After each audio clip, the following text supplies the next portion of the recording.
Crime ಕಾರ್ನರ್ಗೆ ಸ್ವಾಗತ. ನಾನು ಉಮರ್ ಫಾರೂಕ್. ಒಂದು ಅಕ್ರಮ ಸಂಬಂಧ ಒಂದು ಜೀವವನ್ನು ಬಲಿ ತೆಗೆದುಕೊಂಡಿದೆ. ಅದು ಇತ್ತೀಚಿನ ಸಂಬಂಧ ಅಂತೇನಿಲ್ಲ, ಹಳೆ ಸಂಬಂಧ. ಈ ಮೊದಲು ರಾಜಿ ಪಂಚಾಯಿತಿ ಮಾಡಿ ಆ ಸಂಬಂಧವನ್ನು ಎಂಡ್ ಕೂಡ ಮಾಡಲಾಗಿತ್ತು. ಆದ್ರೂ ಕುದಿತಾ ಇದ್ದ ರಕ್ತ ತಣ್ಣಗಾಗಿರೋದಿಲ್ಲ. ತನ್ನ ಹೆಂಡತಿ ಜೊತೆಗೆ ಯಾವ ವ್ಯಕ್ತಿ ಚಕ್ಕಂದ ಆಡ್ತಾ ಇದ್ನೋ ಆ ವ್ಯಕ್ತಿಗೆ ಈಗ ಚಟ್ಟ ಕಟ್ಟಲಾಗಿದೆ. ಹಾಗಾದರೆ ಈ ಘಟನೆ ನಡೆದಿದ್ದು ಎಲ್ಲಿ, ಈ ಕೊಲೆಗೆ ಹಾಕಲಾದ ಸ್ಕೆಚ್ ಹೇಗಿತ್ತು ಅನ್ನೋದನ್ನು ನೋಡೋಣ.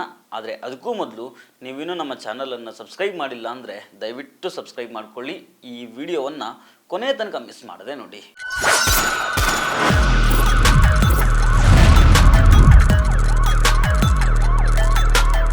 ಹೆಣ್ಣಿಗೋಸ್ಕರ ಆಗಿರೋ ಈ ಕೊಲೆ ಬೆಳಗಾವಿ ಜಿಲ್ಲೆಯ ಹುಕ್ಕೇರಿ ತಾಲೂಕಿನ ಶಹಾಬಂದರ್ ಅನ್ನೋ ಗ್ರಾಮದಲ್ಲಿ ನಡೆದಿದೆ. ಮದುವೆಯಾದ ಹೆಂಗಸಿನ ಜೊತೆಗೆ ಅಕ್ರಮ ಸಂಬಂಧ ಇಟ್ಕೊಂಡಿದ್ದಕ್ಕಾಗಿ ಒಬ್ಬ ಯುವಕನನ್ನು ಬರ್ಬರವಾಗಿ ಭೀಕರವಾಗಿ ಹತ್ಯೆ ಮಾಡಿದ್ದಾರೆ. ಇದು ಅಕ್ರಮ ಸಂಬಂಧ ಇಟ್ಕೊಂಡಿದ್ದ ಹೆಣ್ಣಿಗೋಸ್ಕರನೇ ನಡೆದಿರೋ ಕೊಲೆ ಅನ್ನೋದನ್ನು ಈಗ ಸತ್ತಿರೋ ವ್ಯಕ್ತಿಯ ಸಂಬಂಧಿಕರು ಸಹ ಕನ್ಫರ್ಮ್ ಮಾಡಿದ್ದಾರೆ. ಕೊಲೆಯಾಗಿರೋ ವ್ಯಕ್ತಿ ಹೆಸರು ಮಹಾಂತೇಶ್. ಯಾವುದೋ ಒಂದು ಪ್ರೈವೇಟ್ ಕಾಲೇಜ್ನಲ್ಲಿ ಕ್ಲರ್ಕ್ ಆಗಿ ಕೆಲಸ ಮಾಡ್ತಾ ಇರ್ತಾನೆ. ವಯಸ್ಸು ಒಂದು 24 ಆಗಿರುತ್ತೆ. ಇವನು ಬಸವರಾಜ್ ಬುಕ್ನಟ್ಟಿ ಅನ್ನೋ ಹೆಂಡತಿ ಜೊತೆಗೆ ಅಕ್ರಮ ಸಂಬಂಧವನ್ನು ಇಟ್ಕೊಂಡಿರ್ತಾನೆ. 1 ವರ್ಷದಿಂದನೇ ಈ ಅಕ್ರಮ ಸಂಬಂಧದ ವಿಚಾರದಲ್ಲಿ ಗಲಾಟೆ ನಡೆದಿರುತ್ತೆ. FIR ಕೂಡ ಆಗಿರುತ್ತೆ.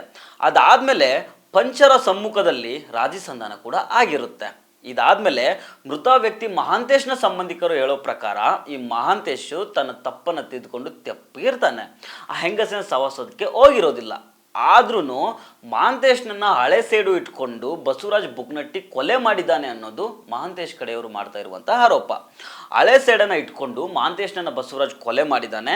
3-4 ಜನರನ್ನು ಸೇರಿಸ್ಕೊಂಡು ಸ್ಕೆಚ್ ಹಾಕಿ ಕೊಲೆ ಮಾಡಿದ್ದಾನೆ ಅನ್ನೋದು ಮಹಾಂತೇಶ್ ಕುಟುಂಬಸ್ಥರು ಹೇಳುವ ಮಾತು. ಮಹಾಂತೇಶ್ ಎಲ್ಲಿಗೋ ಹೋಗಿ ಶಹಾಬಂದರ್ ಗ್ರಾಮಕ್ಕೆ ಬಂದಿರ್ತಾನೆ. ಬಸ್ ಸ್ಟ್ಯಾಂಡ್ನಲ್ಲಿ ಬಸ್ ಇಳಿದು ಮನೆ ಕಡೆಗೆ ಸ್ವಲ್ಪ ನಡ್ಕೊಂಡು ಬಂದಿರ್ತಾನೆ.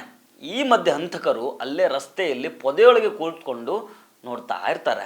ಅವನು ಅಲ್ಲಿಂದ ಪಾಸ್ ಆಗ್ತಿದ್ದಂಗೆ ಫಾಲೋ ಮಾಡ್ಕೊಂಡೋಗಿ ಬೆನ್ನ ಹಿಂದಿನಿಂದ ಮಾರಕಾಸ್ತ್ರಗಳನ್ನು ಬೀಸಿ ಕೊಚ್ಚಿ ಕೊಲೆ ಮಾಡಿದ್ದಾರೆ.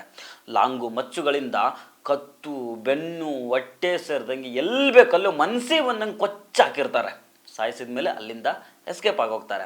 ಆಮೇಲೆ ಈ ಮಹಾಂತೇಶ್ ಬಾಡಿಯನ್ನು ಬೆಳಗಾವಿಯ ಬಿಮ್ಸ್ ಹಾಸ್ಪಿಟಲ್ಗೆ ತಗೊಂಡೋಗಿ ಪೋಸ್ಟ್ಮಾರ್ಟಮ್ ಮಾಡ್ತಾರೆ. ಕೊಲೆ ನಡೆದಿರೋ ಘಟನಾ ಸ್ಥಳಕ್ಕೆ ಯಮಕನ್ಮರಡಿ ಪೊಲೀಸರು ಬಂದು ಪರಿಶೀಲನೆಯನ್ನು ಮಾಡಿದ್ದಾರೆ. CCTV ಫುಟೇಜ್ನಲ್ಲಿ ಮಹಾಂತೇಶ್ ಬಸ್ ಸ್ಟ್ಯಾಂಡಿಂದ ಬರುವಾಗ ಇವನನ್ನು ಒಬ್ಬ ಯುವಕ ಫಾಲೋ ಮಾಡ್ತಾನೆ. ಅವನೇ ಬಸವರಾಜ್ ಬುಕ್ಕನಟ್ಟಿಗೆ ಇನ್ಫಾರ್ಮೇಷನ್ ಪಾಸ್ ಮಾಡಿರ್ಬೋದು ಅನ್ನೋ ಡೌಟ್ ಕೂಡ ಇದೆ. ಅದೇನಾದರೂ ಇರಲಿ, ಈಗ ಯಮಕನ್ಮರಡಿ ಪೊಲೀಸ್ ಸ್ಟೇಷನಲ್ಲಿ ಕೇಸ್ ದಾಖಲಾಗಿದೆ. ಆದರೆ ಯಾವುದೋ ಒಂದು ಹೆಣ್ಣಿಗೋಸ್ಕರ ಬಾಳೆ ಬದುಕಬೇಕಾಗಿದ್ದ ಒಬ್ಬ ಯುವಕ ಈ ರೀತಿ ಬರ್ಬರ ಹತ್ಯೆಯಾಗಿರೋದು ಮಾತ್ರ ಇಲ್ಲಿ ದುರಂತ. ಸೊ ಫ್ರೆಂಡ್ಸ್, ಇದು ಇವತ್ತಿನ ಕ್ರೈಮ್ ಕಾರ್ನರ್. ಮತ್ತೆ ಭೇಟಿ ಆಗ್ತಿರೋಣ. ನಮಸ್ಕಾರ.